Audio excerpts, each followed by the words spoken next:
মুখ্যমন্ত্রী দপ্তরেই ঢুকতে পারবে না কেজরিওয়াল। জামিনে আর কি শর্ত রাখল সুপ্রিম কোর্ট। অবশেষে জামিন পেলেন কেজরিওয়াল। আবগারি নীতি দুর্নীতি মামলায় সুপ্রিম কোর্ট আজ জামিন দিল দিল্লির মুখ্যমন্ত্রী অরবিন্দ কেজরিওয়ালকে। 1 এপ্রিল থেকে জেলে ছিলেন আপ সুপ্রিমো।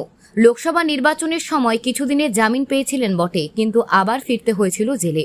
এবার সুপ্রিম সম্মতিতে জেল থেকে বেরোনোর অনুমতি পেলেন কেজরিওয়াল। তবে তার জন্য রাখা হয়েছে একাধিক শর্ত।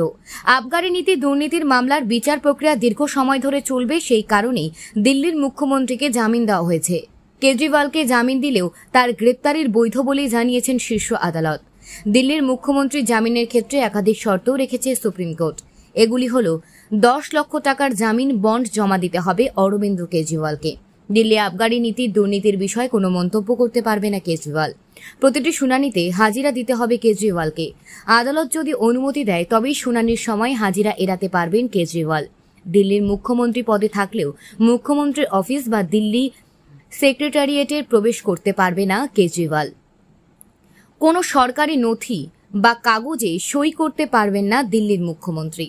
প্রসঙ্গত 2021 থেকে 2022 সালের আবগারি নীতি নিয়ে ব্যাপক দুর্নীতির অভিযোগ দিল্লির তৎকালীন লেফটেন্যান্ট গভর্নমেন্ট ভিকে সাসকোনাই প্রথম আবগারি নীতির দুর্নীতির অভিযোগ এনে তদন্তের নির্দেশ দিয়েছিলেন। সিবিআই এবং ইডি দুই কেন্দ্রীয় তদন্তকারী সংস্থায় এই মামলার তদন্ত করছে। গত 21 মার্চ প্রথম ইডি গ্রেপ্তার করে দিল্লির মুখ্যমন্ত্রী তথা আপ সুপ্রিমো কেজরিওয়ালকে। পরে সিবিআইও দুর্নীতির মামলায় গ্রেপ্তার করে। অভিযোগ, আবগারি নীতি নিয়ে দুর্নীতি করে 100 কোটি টাকা হাতিয়েছিল আম আদমি পার্টি। গোয়া বিধানসভা নির্বাচনে সেই টাকা ব্যবহার করা হচ্ছিল।